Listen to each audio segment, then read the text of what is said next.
সুপ্রিয় শিক্ষার্থীরা, আসসালামু আলাইকুম। আমরা দেখো এখানে একটা কথা লিখে রেখেছি, একাধিক জ্বালানি তেলের মিশ্রণ আলাদা করবে কিভাবে। আমাদের দেশে আমরা বিভিন্ন যানবাহন চালানোর জন্য বিভিন্ন জ্বালানি তেল ব্যবহার করে থাকি। পেট্রোল, ডিজেল, অকটেন, এই যে বিভিন্ন ধরনের জ্বালানি তেলগুলো আমরা ব্যবহার করে থাকি, তোমার মনে কি কখনো প্রশ্ন জেগেছে এই জ্বালানি তেলটা আমরা আসলে আলাদা করি কিভাবে? এই জ্বালানি তেল আসে কোথা থেকে? আমরা অনেকেই জানি যে মিডল ইস্ট বা মধ্যপ্রাচ্য হচ্ছে তেলের খনি। মধ্যপ্রাচ্য থেকে আমরা অনেক তেল পৃথিবীর বিভিন্ন দেশে আনা হয়, তাই তো? সো সেটা আমরা জানি যে আসলে মিডল ইস্টের বিভিন্ন দেশ থেকে এই পৃথিবীর বিভিন্ন জায়গায় তেল যায়। এখন এই তেলটা তারা কোথা থেকে কালেক্ট করে? এটা তারা কালেক্ট করে মাটির নিচ থেকে। যেমন আমাদের দেশে মাটির নিচে আমরা অনেক জায়গায় গ্যাস পেয়ে থাকি, যেমন সিলেট বা এইসব জোনে আমরা গ্যাস পেয়ে থাকি, কিন্তু মিডল ইস্টে তেল পাওয়া যায়। তো এখন প্রশ্নটি হচ্ছে, এই যে মিডল ইস্টে আমরা তেলের খনি থেকে পৃথিবীর বিভিন্ন দেশে তেল রপ্তানি করছে তারা, এই তেলটা আমরা যখন আমাদের দেশে কিনে নিয়ে আসি তখন এটাকে বলা হয় ক্রুড অয়েল বা অপরিশোধিত তেল। ক্রুড অয়েল, ক্রুড অয়েল অপরিশোধিত, অর্থাৎ যেটাকে রিফাইন করা হয়নি। এবং এটাকে আমরা কি করব? আলাদা আলাদা করব, বিভিন্ন ফ্র্যাকশানে আলাদা করব। তোমরা নিশ্চয়ই অনেকেই জানো যে 5 কার্বন থেকে যে অ্যালকেনগুলো আছে সেগুলো লিকুইড ফর্মে থাকে। তার মানে প্যান্টেন, হেক্সেন, হ্যাপটেন, এরা হচ্ছে লিকুইড ফর্মে থাকে এবং এগুলাই হচ্ছে বিভিন্ন জ্বালানি তেল। আমরা আমাদের দেশে যখন এটা কিনে নিয়ে আসি তখন আমাদের দেশে চিটাগং শহরে একটা রিফাইনারি আছে যেটাকে বলে ইস্টার্ন রিফাইনারি, যেটাতে এই মধ্যপ্রাচ্যের যে তেলগুলো কিনে নিয়ে আসা হয় সেই তেলগুলোকে পরিশোধন করা হয়। পরিশোধন মানে কি? পরিশোধন মানে হচ্ছে এই তেলটাকে আমরা বিভিন্ন ফ্র্যাকশানে ভাগ করি। ফ্র্যাকশানে ভাগ করা বলতে কি বোঝায়? ফ্র্যাকশন বলতে বোঝাচ্ছে, যেমন ধরো যে আমি C5H12 প্যান্টেন এটিকে আলাদা করলাম, আবার C6H14 হ্যাক্সেন এটাকে আলাদা করলাম, আবার যেমন খুব পরিচিত C8H18 অকটেন, যেটা তোমরা অনেকেই শুনো, অকটেন তেল, সেই অকটেন আমরা এভাবে আলাদা করলাম। অর্থাৎ মাটির নিচ থেকে যখন তেলটাকে উত্তোলন করা হয় সেই তেলের মধ্যে এগুলো সব একসাথে মিশ্রিত অবস্থায় থাকে, যেটাকে ক্রুড অয়েল বলা হচ্ছে বা পেট্রোলিয়াম অয়েল বলা হচ্ছে। এইটাকে মিডল ইস্ট সেল করতেছে বিভিন্ন দেশে, তারা এনে এগুলোকে বিভিন্ন ফ্র্যাকশন বা অংশে আলাদা করছে। এখন এই যে ফ্র্যাকশানে আলাদা করা, বিভিন্ন ফ্র্যাকশানে আলাদা করা, এটার জন্য ইন্ডাস্ট্রি কি কাজ করে থাকে? এটার জন্য ইন্ডাস্ট্রি পাতন করে থাকে, যেটাকে ইংরেজিতে বলে ডিস্টিলেশন। গত ক্লাসটাতে আমরা সেই পাতন নিয়ে আলোচনা করেছিলাম, পাতনের বেসিক প্রিন্সিপাল নিয়ে আলোচনা করেছিলাম। পাতনের মধ্যে দুইটা জিনিস করতে হয়। প্রথম ধাপে বাষ্পীভবন করতে হয়, দ্বিতীয় ধাপে সেই বাষ্পটাকে আবার ঘনীভূত করতে হয়। পাতন কি ছিল? পাতন ছিল 2 বা তার অধিক লিকুইডের মিশ্রণ। এখন এই পাতনের ক্ষেত্রে একটি প্রবলেম আছে, সেটি হলো যেই পদার্থগুলো লিকুইড ফর্মে একত্রে মিশ্রিত অবস্থায় আছে তাদের যদি স্ফুটনাঙ্কের পার্থক্য অনেক কম হয়, খেয়াল করো আমরা এখানে সেটাকে বাষ্পীভূত করছি, তাহলে বাষ্পীভূত করতে হলে আমার তার স্ফুটনাঙ্ক জানতে হবে। এখন স্ফুটনাঙ্কের পার্থক্যটা যদি খুবই কম হয়, 2 degree, 4 degree, 5 degree, 10 degree, 20 degree, সর্বোচ্চ 40 ডিগ্রি পর্যন্ত কেউ কেউ বলে থাকেন, অর্থাৎ এই পার্থক্যে যদি দুইটা পদার্থের স্ফুটনাঙ্ক থাকে তখন নর্মাল পাতন করলে কিছু প্রবলেম ক্রিয়েট হয়। কেন সেই প্রবলেম ক্রিয়েট হয় সেই বিষয়গুলো উচ্চতর আলোচনা, সেটা আপাতত তোমাদের সিলেবাসে নেই, তাই আমরা সেই প্রসঙ্গে যাচ্ছি না। এখন তাহলে আমরা কি করব? তাহলে আমরা যে কাজটা ল্যাবে ডেভেলপ করলাম বা ইন্ডাস্ট্রিতে ডেভেলপ করলাম সেটা হচ্ছে পাতনেরই একটা উন্নত ভার্সন, সেটাকে বলা হয় আংশিক পাতন। তাহলে পাতন আর আংশিক পাতনের মধ্যে পার্থক্যটা কোথায়? পার্থক্যটি হচ্ছে আংশিক পাতনে একটা এক্সট্রা অ্যাপারেটাস ইউজ করা হয়, যেটাকে বলা হয় অংশ কলাম। তাহলে আমরা এখানে একটা এক্সট্রা জিনিস ব্যবহার করব, যেটার নাম হচ্ছে অংশ কলাম। অংশ কলাম, ফ্র্যাকশনেটিং কলাম বলা হয় ইংরেজিতে, ফ্র্যাকশনেটিং কলাম। ফ্র্যাকশনেটিং কলাম দ্বারা বিভিন্ন ফ্র্যাকশনে সেপারেট করা হয়। এখন কথা হচ্ছে এটা কোথায় ব্যবহার করা হয়। পাতনের ক্ষেত্রে আমি যখন মিশ্রণটা কোনো একটা পাত্রে রাখি, তারপরে সেটাকে তাপ দেই, আংশিক পাতনের ক্ষেত্রে সেই মিশ্রণের পরেই অংশ কলামটা ব্যবহার করা হয়। অর্থাৎ মিশ্রণের সাথে কানেক্টেড অবস্থায় থাকে অংশ কলামটা। তার মানে ধরো যে এইখানে যদি আমার পাত্রের মধ্যে মিশ্রণ থাকে আর এইখানে আমার থাকবে অংশ কলামটি, এটি হচ্ছে অংশ কলাম, এটি হচ্ছে অংশ কলাম, সরি, এটি হচ্ছে অংশ কলাম। ঠিক আছে, আমি খুব সিম্পলভাবে দেখাচ্ছি। এটা হচ্ছে মিশ্রণ এবং এখানে অংশ কলামটা থাকবে। তারপরে কি থাকবে, এখানে থাকবে সে আগেরটার মতোই লিবিক শীতক, লিবিক কন্ডেন্সার যেটাকে বলা হয়। তারপরে থাকবে গ্রাহক পাত্র। এখন এই অংশ কলাম জিনিসটা কি সেটা সম্পর্কে আমাদের একটু বিস্তারিত জানা দরকার। অংশ কলাম হচ্ছে এক ধরনের গ্লাসের তৈরি অ্যাপারেটাস। এটার মধ্যে কিরকম থাকে আমি যদি একটু বড় করে জুম করে দেখাতে চাই। ধরো এটা হচ্ছে তার বহির্পৃষ্ঠ, দুই পাশে। এটার ভিতরে বিভিন্ন ডিজাইনের, যেটাকে আমি বলি খাঁজ কাটা থাকে, বিভিন্ন ডিজাইনের। তুমি তোমার বই দেখলে দেখবে এক এক বইয়ে এক এক রকম ডিজাইন দেওয়া আছে। আমি খুব সিম্পল একটা ডিজাইন দেখাই। ধরো এরকম এরকম খাঁজ কাটা আছে। আবার এইখানে ধরো এরকম, আবার ধরো এইখানে এরকম।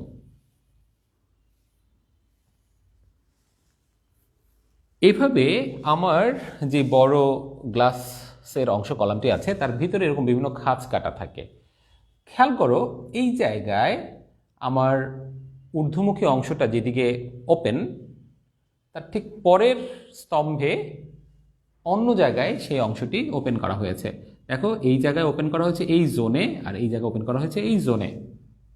আবার ঠিক তার পরের স্তম্ভে সেটিকে ওপেন করা হয়েছে আর একটু পরে। তার মানে আমার এই গ্লাসের ভিতরে যে খাঁজ কাটাটা থাকে সেই খাঁজ কাটাটা, এই ওপেনিংটা, ঊর্ধ্বমুখী ওপেনিংটা এক এক স্তম্ভে এক এক জায়গায়, এটা একটা স্তম্ভ, এটা একটা স্তম্ভ, এভাবে ধরলে এক এক জায়গায় থাকে। এটি একটি ডিজাইন, আরও বিভিন্ন ধরনের ডিজাইন হতে পারে। এখন বিষয়টা কি হবে? বিষয়টা হচ্ছে যখন এই পাত্র থেকে যখন পাত্রে আমার হিট দিচ্ছি, হিট দেওয়ার পরে কথার কথা ধরো যে এখানে একটা পদার্থের স্ফুটনাঙ্ক সেটা হচ্ছে এক্স, এটা হচ্ছে 50 ডিগ্রি সেলসিয়াস, আর একটা পদার্থের স্ফুটনাঙ্ক ওয়াই, সেটা হচ্ছে 62 ডিগ্রি সেলসিয়াস। তার মানে স্ফুটনাঙ্কের পার্থক্য হচ্ছে 12 ডিগ্রি সেলসিয়াস। তুমি যখন এখানে 50 ডিগ্রিতে হিট দিবে এটার মধ্যে, তখন 50 ডিগ্রি যার স্ফুটনাঙ্ক সে উদ্দায়ী হবে, কিন্তু খুবই অল্প পরিমাণে 62 ডিগ্রি সেলসিয়াস তাপমাত্রা যার স্ফুটনাঙ্ক সেও কিন্তু এখানে কিছুটা উদ্দায়ী হবে। তার মানে আমার এই জায়গায় এক্স এটার পরিমাণই বেশি থাকবে, কিন্তু হঠাৎ হঠাৎ করে এখানে কি থাকবে, ওয়াইও দেখা যাবে। দেখো আমি কয়েকটা ওয়াই লিখেছি, কয়েকটা ওয়াই, অধিকাংশগুলোই আমি এক্স লিখেছি। তার মানে বিষয়টা হচ্ছে যে যার স্ফুটনাঙ্ক বেশি সেও কিন্তু মাঝে মাঝে কম স্ফুটনাঙ্কের পদার্থের সাথে ফুটে যায়। এখানে আরেকটি কথা বলে রাখি, এটাকে বলা হয় অধিক উদ্দায়ী। যার স্ফুটনাঙ্ক কম তাকে বলা হয় অধিক উদ্দায়ী, আর যেটার স্ফুটনাঙ্ক বেশি তাকে বলা হয় কম উদ্দায়ী। তার মানে অধিক উদ্দায়ী পদার্থের সাথে কিছু পরিমাণে কম উদ্দায়ী পদার্থ কি হয়, ভ্যাপারাইজ হয়ে যায়। নাও এটা তো হওয়ার কথা ছিল না, তাহলে আমরা এখন কি করব? যে 62 ডিগ্রি সেলসিয়াস তাপমাত্রার পদার্থটি উদ্দায়ী হলো তার এখন আমরা একটা পরীক্ষা নিব, মডেল টেস্ট টাইপের পরীক্ষা। ঠিক আছে, সেই পরীক্ষার মাধ্যমে আমরা দেখব আসলেই কি সে উদ্দায়ী হওয়ার মতো যোগ্যতা অর্জন করেছে কিনা। এই পরীক্ষাটি আমরা নিব। আচ্ছা, কিভাবে নিব পরীক্ষাটি? আমরা নিব এই অংশ কলামের মাধ্যমে। খেয়াল করো, এটি যখন এখান থেকে উদ্দায়ী হলো, উদ্দায়ী হয়ে যখন এটার মধ্যে পৌঁছাবে, তখন এই উদ্দায়ীগুলো উপরের দিকে উঠবে বিভিন্ন জায়গায়, সব জায়গা দিয়ে এসে যাবে। যারা এই জায়গা দিয়ে যাবে তারা কি এই জায়গায় এসে বাধাপ্রাপ্ত হবে। এই দেয়ালের মধ্যে বাধাপ্রাপ্ত হওয়ার পর যার শক্তি বেশি সে বাধা অতিক্রম করে আবার এদিকে আসবে, এসে এটা দিয়ে উপরের দিকে চলে যাবে। কারণ যখনই বাধাপ্রাপ্ত হবে সে তখন ওপেন স্পেস দিয়ে উপরে যাওয়ার চেষ্টা করবে।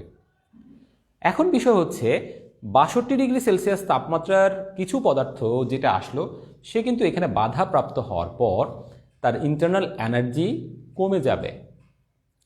খেয়াল করো, 50 ডিগ্রি সেলসিয়াস তাপমাত্রায় কিন্তু 62 ডিগ্রিটাকে উদ্দায়ী হওয়ার কথা না, কিন্তু যখন সে উদ্দায়ী হলো, উদ্দায়ী হওয়ার পর সে এই জায়গায় এসে যখন তাকে আমি বাধা দিচ্ছি, বাধা দেওয়ার পরে তার ইন্টারনাল এনার্জি কমে যাবে, তাহলে সে কি আগের চেয়ে উইক হয়ে যাবে। আচ্ছা, উইক হওয়ার পরে এখানে দেখা যাবে কয়েকটা এক্স অণু উপরের দিকে উঠবে, সবাই উঠতে পারবে না। ফর এক্সাম্পল, এখানে যদি টোটাল 20টা এক্স অণু উপরের দিকে উঠে, এই বাধা পাওয়ার পরে কিছু এক্স অণু পরে ঘনীভূত হয়ে এই নিচের পাত্রে চলে যাবে, কিন্তু কিছু এক্স অণু উপরে উঠে যাবে। ধরে নিলাম যে এখানে টোটাল 12টা এক্স অণু উপরের দিকে বাধা অতিক্রম করে উঠল। আবারও সেম কাহিনী, এই জায়গাগুলোতে সে বাধাপ্রাপ্ত হবে। তার দেখো এখানে এই ওপেন স্পেসটা সবগুলো সমান এক জায়গায় নেই, বিভিন্ন জায়গায় দেওয়া হয়েছে, সো তারা বিভিন্নভাবে বাধাপ্রাপ্ত হবে। তাহলে বাধাপ্রাপ্ত হয়ে এই জায়গায় আবারও সেই আচ্ছা, এটা এক্স না, এটা ওয়াই অণুর কথা বলতে হবে। আবারও সেই ওয়াই অণুটি বাধা পেয়ে যাদের ইন্টারনাল এনার্জি কম এই 12টার মধ্যে, সে আবার নিচের দিকে ঘনীভূত হয়ে এদিকে পড়ে যাবে। এদিকে পড়ে সে আবার গড়িয়ে গড়িয়ে মূল পাত্রে, এই যে মূল পাত্রে চলে আসবে। তার মানে এখানে 12টার থেকে হয়তো উপরে আর উঠতে পারবে 2টা ওয়াই অণু। এটা কথার কথা। এভাবে পরে যখন আরেকটা স্তম্ভ থাকবে সেটার মধ্যে আবার বাধাপ্রাপ্ত হয়ে ওয়াই অণুটি, অর্থাৎ যার স্ফুটনাঙ্ক ছিল 62 ডিগ্রি, সে আস্তে আস্তে নিচে চলে আসবে। তার মানে মূল বিষয়টা হচ্ছে যে 50 ডিগ্রি সেলসিয়াস তাপমাত্রায় 62 ডিগ্রি সেলসিয়াস তাপমাত্রার পদার্থটির উদ্দায়ী হওয়ার কথা না, কিন্তু যেহেতু কিছু পরিমাণ 62 ডিগ্রি সেলসিয়াস তাপমাত্রার পদার্থ উদ্দায়ী হয়ে যাচ্ছে, তাই তাকে আমরা অংশ কলামের ভিতরে দিয়ে পাস করব। শুধু তাকে না, তার মিশ্রণের যেটা 50 সেটাকেও পাস করব। ফলে যেটা হবে, 62 ডিগ্রি সেলসিয়াস তাপমাত্রার পদার্থটি জায়গায় জায়গায় বাধাপ্রাপ্ত হয়ে সে তার ইন্টারনাল এনার্জি আরও কমে যাবে, কমে একসময় সে ঘনীভূত হয়ে যাবে। মনে রাখতে হবে, 50 ডিগ্রি সেলসিয়াস তাপমাত্রায় 62 ডিগ্রি সেলসিয়াস তাপমাত্রার পদার্থ যেটি ফুটে যাবে বা স্ফুটনাঙ্কে পৌঁছাবে, তার আসলে ইন্টারনাল এনার্জি নর্মাল 62 ডিগ্রিতে যা হওয়ার কথা তার চেয়ে কম হবে। তার মানে 50 ডিগ্রি সেলসিয়াস তাপমাত্রায় যেহেতু এক্সের স্ফুটনাঙ্ক হয়, তাই এক্সের যে ইন্টারনাল এনার্জি থাকবে তা ওয়াইয়ের চেয়ে অনেক বেশি থাকবে 50 ডিগ্রি সেলসিয়াস তাপমাত্রায়। তাই ইন্টারনাল এনার্জি বা আভ্যন্তরীণ শক্তি 50-এ যেহেতু এক্সের বেশি, সে কারণে এক্স যতই বাধাপ্রাপ্ত হোক সে কিন্তু এখানে লিকুইড হবে না বা এই জায়গায় ঘনীভূত হবে না। তো এটি হচ্ছে বেসিক প্রিন্সিপাল। এর মাধ্যমে আমরা ওয়াইকে আবার তার সেই পূর্বের জায়গায় নিয়ে আসতে পারি। এখন কথা হচ্ছে, এখানে যদি 2টার জায়গায় 3টা পদার্থের মিশ্রণ থাকে, 4টা পদার্থের মিশ্রণ থাকে, 10টা পদার্থের মিশ্রণ থাকে, অর্থাৎ যদি অনেক বেশি লিকুইড একসাথে মিশ্রিত অবস্থায় থাকে, তাহলে এই যে অংশ কলাম যেটা বললাম, সে অংশ কলামটা অনেক বেশি লম্বা হইতে হবে। ইন্ডাস্ট্রিতে আমরা অনেক লম্বা লম্বা অংশ কলাম ব্যবহার করে থাকি। তোমার 20 ফিট লম্বা এরকম বিশাল অংশ কলামও ব্যবহার করা যেতে পারে, কারণ ইন্ডাস্ট্রির যে এক একটা ফ্লোর সেগুলো কিন্তু 10 ফিট হয় না, সেগুলো বিশাল হাইট হয়। আমাদের বাসাবাড়িতে যেমন 10 ফিট হয়, সেটা কিন্তু 10 ফিট হয় না, সেটা অনেক হাইট হতে পারে, 30 ফিট 40 ফিট হাইটেরও হতে পারে। সো সেই সব রুমে এরকম বিশাল অংশ কলামগুলো ব্যবহার করা যেতে পারে। এভাবে আমরা অংশ কলাম ব্যবহার করে 2 বা তার অধিক পদার্থকে কি করতে পারি? আলাদা করতে পারি। এরপরে যে ঘটনাটা ছিল সেটা কিন্তু একবারে পাতনের মতো, অর্থাৎ এই অংশ কলামটা পরবর্তীতে এসে কলামের সাথে যুক্ত হবে, লিবিক শীতকের সাথে যুক্ত হবে। সো লিবিক শীতকের ফাংশন কি সেটি আমি গত ক্লাসে ইন ডিটেল আলোচনা করেছি। যারা গত ক্লাসটি দেখোনি তারা অবশ্যই দেখে নেবে। সেপারেশন টেকনিক 2 এই হেডলাইনে আছে, তাহলে তোমরা পরবর্তী স্টেপে কি কাজ করতে হবে সেই বিষয়টি দেখতে পাবে। আমি আর সেটি রিপিট করলাম না। এইভাবে আমরা আংশিক পাতন করতে পারি এবং আংশিক পাতনের মাধ্যমে পদার্থের সেপারেশন করতে পারি।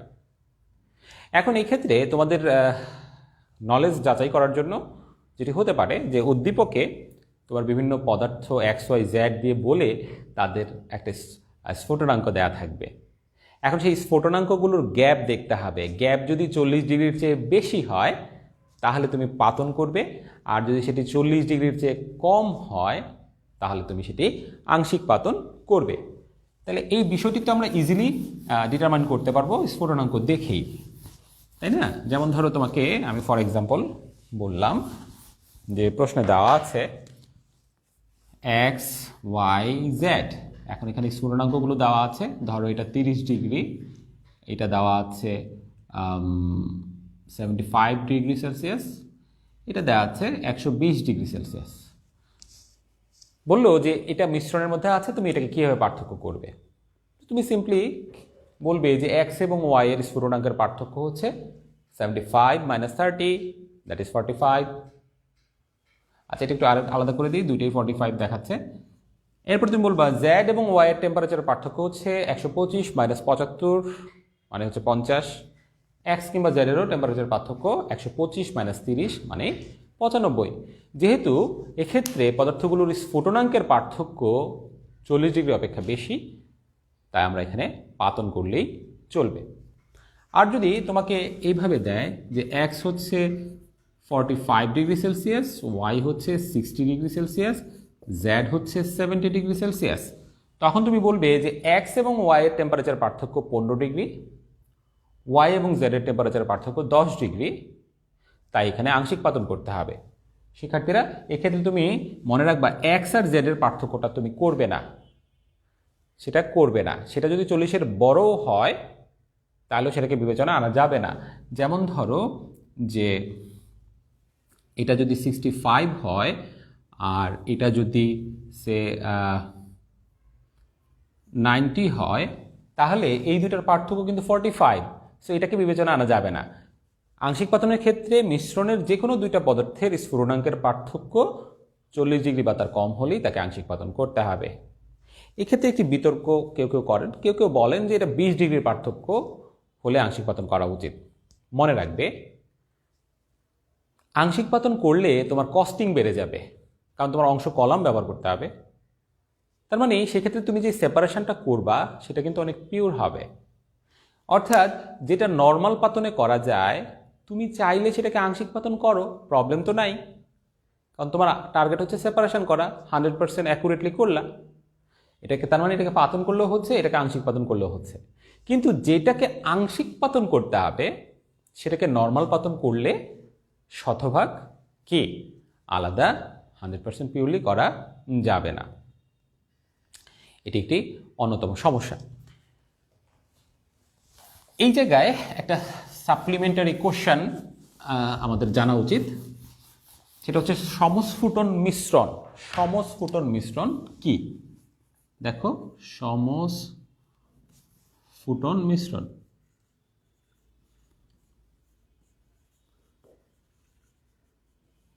নামের মধ্যে একটা ক্লু আছে, সমান স্ফুটন। অর্থাৎ যখন স্ফুটন তাপমাত্রাটা সমান হয়, তার মানে দুইটা পদার্থের স্ফুটন তাপমাত্রা যদি সমান হয়। এখন কথা হচ্ছে দুইটা আলাদা আলাদা পদার্থের তো স্ফুটন তাপমাত্রা সমান হওয়ার কথা না, তাহলে কখন হবে? যখন আমরা ওই দুইটা পদার্থকে একটা নির্দিষ্ট অনুপাতে রেখে একটা মিশ্রণ তৈরি করব। যেমন আমি যদি 95.6% ইথানল নেই, ইথানল, আর যদি 4.4% পানি নেই, এই মিশ্রণটাকে বলা হয় সমস্ফুটন মিশ্রণ। কি দেখো এখানে এটার স্ফুটনাঙ্ক হচ্ছে ইন্ডিভিজুয়ালি 100 ডিগ্রি 1 অ্যাটমসফিয়ার চাপে, আর এটা হচ্ছে 78.4 ডিগ্রি সেলসিয়াস। কিন্তু যখন তুমি এই অনুপাতটাতে পানি এবং ইথানলকে কোনো একটা পাত্রে মিক্স করবে, তখন তাদের একটা নতুন স্ফুটনাঙ্ক পাওয়া যায়, সেটি হচ্ছে 78.1 ডিগ্রি সেলসিয়াস। 1 ডিগ্রি, কেউ কেউ 15ও লিখে থাকেন। তার মানে এই অনুপাতটা থাকলে এই দুইটা পদার্থ তার নিজস্ব আলাদা স্ফুটন তাপমাত্রায় না ফুটে অন্য ভিন্ন একটি তাপমাত্রায় ফুটে, তাই এটাকে সমস্ফুটন মিশ্রণ বলা হচ্ছে। অর্থাৎ দুইটি পদার্থ যদি এমন একটি নির্দিষ্ট সংযুতিতে মিশ্রিত থাকে, দুটি তরল পদার্থ যদি এমন একটি নির্দিষ্ট সংযুতিতে মিশ্রিত থাকে, যখন তারা তাদের আলাদা স্ফুটন তাপমাত্রায় না ফুটে ভিন্ন একটি তাপমাত্রায় ফুটতে থাকে, তখন ওই মিশ্রণকে সমস্ফুটন মিশ্রণ বলা হয়। যেমন এটির একটি আলাদা নাম আছে, হ্যাঁ, রেকটিফাইড স্পিরিট। এটা সমস্ফুটন মিশ্রণ তৈরি করে। তাহলে এখানে একটা প্রবলেম তৈরি হলো। তুমি এখন এই দুইটা জিনিস আংশিক পাতন দিয়ে কিন্তু সমস্ফুটন মিশ্রণকে আলাদা করা যাবে না। কারণ যখনই তুমি এই মিশ্রণটাকে আলাদা করতে চাইবে তখনই অংশকলম ব্যবহার করলেও একই সাথে এই দুইটা পদার্থ উঠে যাবে, পানি এবং ইথানল। তাহলে একটু ঝামেলা হয়ে গেল, সমস্ফুটন মিশ্রণের ক্ষেত্রে একটু ঝামেলা হয়ে গেল। এই ক্ষেত্রে আমরা একটা কাজ করতে পারি, চুন মিক্স করতে পারি। যদি আমরা চুন মিক্স করি, চুন মিক্স করলে যেটা হবে, চুন ক্যালসিয়াম অক্সাইড যেটা, সে এই সমস্ফুটন মিশ্রণের পানির সাথে বিক্রিয়া করে ক্যালসিয়াম হাইড্রোক্সাইড তৈরি করবে, যেটাকে বলে চুনের পানি বা স্ল্যাকেড লাইম, আর এটাকে বলে চুন।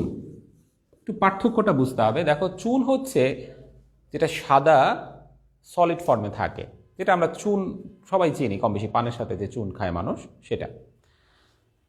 চুনের পানি হচ্ছে যখন তুমি চুনের মধ্যে পানি দিবে, তখন যেটা হয়, চুনের উপর একটা পরিষ্কার পানির মতো লেয়ার তৈরি হয়। এই ক্ষেত্রে চুনের একটা অংশ ওই পানির সাথে যুক্ত হয়ে এই ক্যালসিয়াম হাইড্রোক্সাইড তৈরি করে, যেটাকে চুনের পানি বলে। তাহলে তুমি যখন রেকটিফাইড স্পিরিটের মধ্যে পানি অ্যাড করবে, তখন চুনের পানি তৈরি হবে। এভাবে পানিটা চুনের পানিতে কনভার্ট হয়ে গেলে তখন এখানে ইথানল আর চুনের পানি থাকবে। মজার বিষয় হচ্ছে এই দুইটার স্ফুটনাঙ্কের পার্থক্য অনেক বেশি। এটা তো মাত্র 78.4, এটা অনেক হাই টেম্পারেচার এটার স্ফুটনাঙ্ক। তো কাজেই তুমি তখন সহজেই এটাকে কি করতে পারবে, আলাদা করতে পারবে। তাহলে এটি আমরা একটি অনুধাবনের প্রশ্ন প্রাসঙ্গিকভাবে দেখলাম। আংশিক পাতনের পরে আরেক ধরনের পাতন আছে, যেটি তোমরা অনেকেই জানো, সাবলিমেশন বলা হয়। খুব ছোট্ট একটি পার্ট, ঊর্ধ্বপাতন, যেটাকে বাংলায় আমরা বলি ঊর্ধ্বপাতন, সাবলিমেশন। তোমাদের বাসায় অনেকেই ন্যাপথালিন ইউজ করে, যেটাকে আমরা সংক্ষেপে ন্যাপথা বলি, সাদা। অনেকে কাপড়ের মধ্যে দেয় তেলাপোকার উপদ্রব থেকে বাঁচার জন্য। তুমি কি খেয়াল করেছো, এই ন্যাপথালিনটা কিন্তু যখন তুমি বাজার থেকে কিনো, সেটা একটা প্যাকেট করা থাকে, প্যাকেট একটু ফোলানো থাকে, কিন্তু তুমি যখন এটা ছিঁড়ে ফেলো, সেই প্লাস্টিকের প্যাকিংটাকে রেখে যদি তুমি আলাদা কোনো জায়গায় তোমার ড্রয়ারে বা কোনো টেবিলের উপর রেখে দাও, দেখবে যেটা আস্তে আস্তে ছোট হয়ে যাচ্ছে। অর্থাৎ সে সলিড ন্যাপথালিনটা আস্তে আস্তে ছোট হয়ে ভ্যানিশ হয়ে যায়, কিন্তু এটা কখনো ভিজে না, লিকুইড হয় না। তার মানে সে সলিড থেকে আমরা কি বুঝি, সরাসরি সে বাষ্প হয়ে যাচ্ছে। তাহলে যে সকল পদার্থ সলিড থেকে সরাসরি ভ্যাপারে কনভার্ট হয় তারা হচ্ছে ঊর্ধ্বপাতিত যৌগ। এই ঊর্ধ্বপাতিত যৌগকে আবার তখন তুমি ঘন করবা, তখন সে কিন্তু আবার বাষ্প থেকে সলিড হয়ে যাবে। তার মানে তার মাঝখানে লিকুইড স্টেটটা আপাতত নেই। নর্মাল অ্যাটমসফিয়ারিক চাপে দেখা যায় যে তার কঠিন অণুগুলোর বাষ্পচাপ বায়ুমণ্ডলীয় চাপের চেয়ে বেশি হয়, তাই সে সলিড থেকে ডাইরেক্ট ভ্যাপার, ডাইরেক্ট অ্যাকশন, মাঝখানে লিকুইড কোনো ফর্ম নেই। ওকে, তাহলে এটার কিছু উদাহরণ যেমন হচ্ছে আয়োডিন, অ্যামোনিয়াম ক্লোরাইড, ন্যাপথালিন। ন্যাপথালিনটা হচ্ছে বেনজিনের দুইটা চক্র, এগুলো তোমরা সেকেন্ড ইয়ারে গেলে আরও দেখতে পাবে। এগুলো হচ্ছে ঊর্ধ্বপাতিত কিছু যৌগের কমন উদাহরণ, যেগুলো পরীক্ষণের সময় অবজেক্টিভে আসে। এখন তোমাকে আমি যদি বলি কোনো ঊর্ধ্বপাতিত যৌগকে পিওর করার জন্য, খেয়াল করো আমরা সেপারেশন টেকনিক, পৃথকীকরণ কৌশল পড়ছি। কোনো একটা ঊর্ধ্বপাতিত যৌগ তোমাকে বলা হলো এটার মধ্যে ভেজাল আছে, ভেজালটাকে সরায় এটাকে পিওর করো। যেমন ধরো আয়োডিন, আয়োডিনের কথা যদি আমরা বলি, আয়োডিনকে তুমি পিওর করবে কিভাবে ভেজাল মিশ্রিত আয়োডিন থেকে? খুবই সিম্পল একটা মেথড আছে। তুমি একটা বিকার নেবে, বিকারের মধ্যে তোমার এখানে স্যাম্পল থাকলো। এবার এখানে উপরে একটা পাত্র নাও, বিকার উপরে একটা পাত্র নাও। নেওয়ার পর এখানে কিছু বরফের টুকরা রাখো, বরফের টুকরা, এগুলো হচ্ছে বরফ। একবারে ডিপ ফ্রিজ থেকে সাথে সাথে নামিয়ে কাজটা করতে হবে যেন খুব শক্ত বরফ হয়। এবার তুমি এখানে হিট দাও। তাহলে হিট দিলে কি হবে, এখানে অপদ্রব্য আর আয়োডিন আছে, খেয়াল করো, অপদ্রব্য প্লাস আয়োডিন। যখন তুমি হিট দিবে তখন যেহেতু আয়োডিন ঊর্ধ্বপাতিত যৌগ, তার মানে আয়োডিন কি হবে, বাষ্পীভূত হবে। তাহলে পাতনের প্রথম ধাপ, সে বাষ্পীভূত হচ্ছে, ডাইরেক্ট বাষ্পীভূত। কিন্তু যেটা অপদ্রব্য সে তো বাষ্পীভূত হবে না। এবার এই বাষ্পীভবনের পর যখন এই জায়গাটাতে তুমি বরফ রেখেছ, এই পাত্রের মধ্যে বরফের টাচে এসে বাষ্পীভূত আয়োডিনটা আবার ঘনীভূত হয়ে যাবে, লিকুইড কিন্তু আর হবে না। তাহলে ঘনীভূত হয়ে সে এইটার গায়ে লাগতে থাকবে। এখানে যে পাত্রটার মধ্যে বরফ আছে সেটার গায়ে এটা এইভাবে জমা হতে থাকবে, এবং এখানে খুব চমৎকার যখন বাষ্পীভূত হবে তার একটা পার্পেল কালার বা একটা বেগুনি ধরনের একটা কালার আয়োডিনে তোমরা দেখতে পাবে।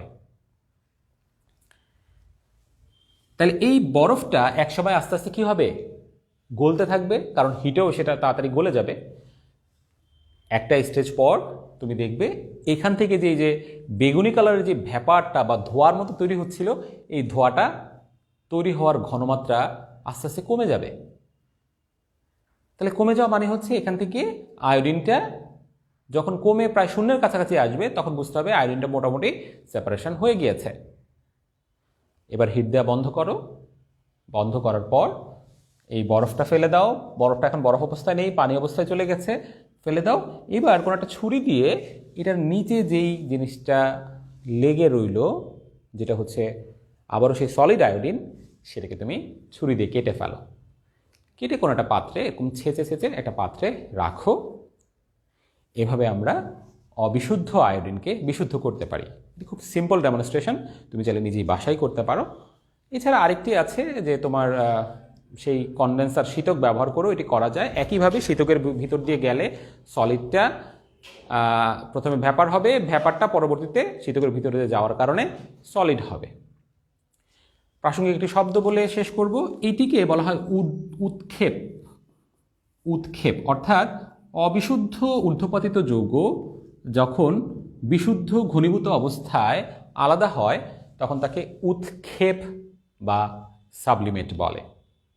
ঠিক আছে, তার মানে দেখো শিক্ষার্থীরা, আমরা দেখলাম যে পাতনের সবগুলা কনসেপ্টের মধ্যেই প্রথমে বাষ্পীভূত হয়, পরে ঘনীভূত হয়। সাধারণ পাতনও সেটা গত ক্লাসে দেখেছি। আজকে যে আংশিক পাতন ছিল প্রথমে সেটাতেও দেখলাম বাষ্পীভূত হয়, পরে ঘনীভূত হয়। এখানেও বাষ্পীভূত হয়, পরে ঘনীভূত হয়। আরেক ধরনের পাতন তোমাদের আছে, সেটি নিয়ে আমরা অন্য কোনো একটি ক্লাসে আলোচনা করব ইনশাল্লাহ। তো আজকে এই পর্যন্তই। সবাই ভালো থাকো, সুস্থ থাকো। আসসালামু আলাইকুম।